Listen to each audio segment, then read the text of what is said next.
This is Ryan. This is Auden Manderson again, otherwise known as Ryan Orion sometimes.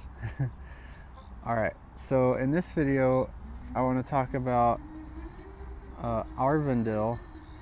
I think a lot of people don't realize the significance of Arendil and Arendil's toe within Astro theology. So I prepared a bit of a script and then we're going to go from there. What if I told you the Norse gods had their own version of Lucifer? And no, I don't mean Loki. I mean a literal light bringer, a morning star hidden in the old Eddas that later traditions tried to rewrite. It has nothing to do with the evil Torah either. The story starts in the Skald's Coppermaw. The god Thor is wading across Edvigar, the icy primeval rivers, carrying a giant named Arendil in a basket on his back. But it's freezing and one of Arendil's toes pokes out of the basket and turns to solid ice. To save it, Thor breaks the toe off and flings it into the night sky, creating a star the Norse called Arendil's toe. Now, this isn't just a modern guess. Historical linguists talk about Arendil constantly because his name is a perfect linguistic fossil.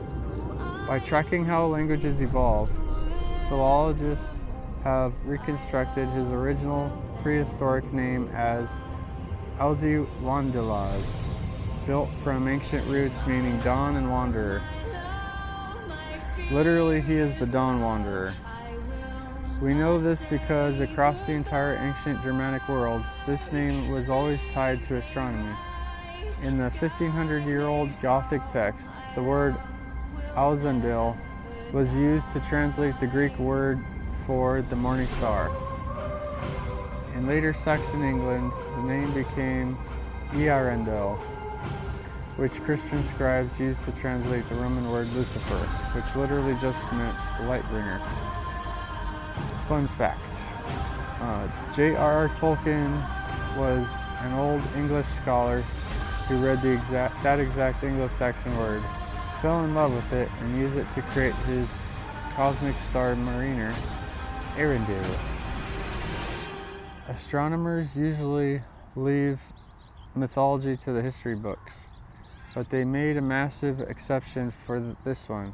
In 2022, when the Hubble Space Telescope discovered the most distant individual star ever detected in the universe, sitting a staggering 28 billion light years away, astronomers officially named it Arendil, explicitly honoring this ancient linguistic history of the morning star. But back to the myth. Because the cosmic map doesn't stop with Arendil's toe, immediately after Thor sets the star in the heavens, he goes to war. He fights Hrungnir, a stone giant who represents the freezing... Oh, it happens after, okay. He fights Hrungnir, a stone giant who represents the freezing, unyielding grip of winter. Okay. So it must be Venus starts appearing at a specific part in the sky, like the horizon, at the very end of winter, in the beginning of spring. This fight takes place in the spring. We know this because Thor's weapon is Mjolnir, the force of thunder and lightning. In Scandinavia, lightning strikes are rare in the dead of winter. The return of severe thunderstorms explicitly heralds the arrival of spring.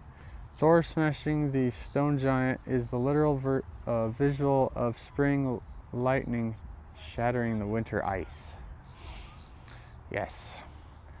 Thor wins, defeating the Thurs of winter to allow life to bloom again. But the victory isn't clean. During the clash, the giant hurls a massive whetstone at Thor. Mjolnir smashes it, but a massive chunk of that mountain rock embeds itself directly into Thor's forehead. It stays there forever. And that is the mythic explanation for why we don't have eternal summer. Well, it's because Groa forgot her songs. That's the story version of why. To the Norse, the night sky was a giant clock. Thor, his wagon, and his hammer are deeply connected to the circumpolar stars, the ones that never set and continuously circle the North Star. As Thor rotates around the celestial pole throughout the year as the Big Dipper, the position of the stone in his forehead changes. And maybe the Little Dipper's his hammer, or the Big Dipper is him and his hammer. I don't know. When Thor's constellation rotates and that piece of the winter giant's mountain tilts downward toward the earth, it signals that the ice is returning. And that, I'd have to double check with Scott Carlson to see if that's accurate. Hopefully. Anyway, so when you read these myths, you aren't just reading primitive fantasy, you're reading a beautiful poetic survival guide, or basically the way they explained the how the position of the stars relates to the cycle of the seasons, and also the cycle of the various animals, their life cycle, like the Great Bear, which Scott Carlson has a video of. I forget the name of it. He can put it in the comments if he watches this. Arendil's toe tells you the dawn is coming. Thor's, in other words, Venus, right? Thor's lightning brings the spring, and the stone in his head warns you that winter will always return. Next time you look at the morning star, remember the radiance wanderer, Venus or Arendil's toe. Let me know what you think of this celestial theory in the comments.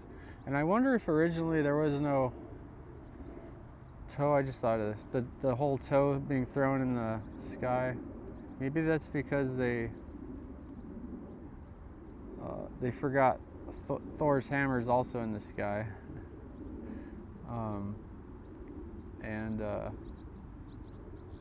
Originally it wasn't Arendil's toe being brought by Thor. It was more Thor as the Big Dipper bringing Venus, or Venus bringing Thor, heralding Thor. It could have been something like that, right? Because the Venus, the morning star, rises first, and then the sun. And then the thunders come, and lightning. So that's Thor. After Venus, after the morning star, heralding spring. So the myth probably looked a little different in the earliest form, but it's interesting that we still have some Astro theology in the myths that aren't completely hidden and obfuscated.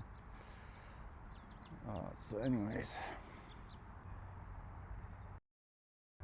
a little bit of a visualization of what we're talking about. 40 minutes before sunrise, Venus appears as bright light in the east. And apparently sometimes Mars is there, and Jupiter. Very interesting. Was Thor associated with Mars? Just like Mars, the war god, associated with that planet? Interesting question. Alright, and here's another one. 30 minutes before sunrise, at sunrise, and 30 minutes after. So Venus continues to rise as the sun goes from nothing but pale pinkish red light to fully above the horizon. So 30 minutes before until 30 minutes after. You can see how Venus is there before, and it continues to go to travel up as the sun comes up. So maybe, well, not maybe, obviously that's had a lot to do with the story of Thor traveling with Arendil in his basket, right, going over the icy cold frost, and yeah, bringing or heralding the spring. All right, that's the video. Far myth Gothanum, go with the gods, and let me know what you think in the comments. A real life version, except I can't hardly see. I guess I could see Mercury, sorta. Mars, I can't see it. Can you see Mars? Maybe it's there, I don't know. But anyway, this is like a real life version. And then I'm assuming the dawn sky. Let's see, does it freaking say? Planets at dawn, yeah, it says. So, yeah, there we go. You can validate it by observing the what's going on in the sky sometimes. So, all right.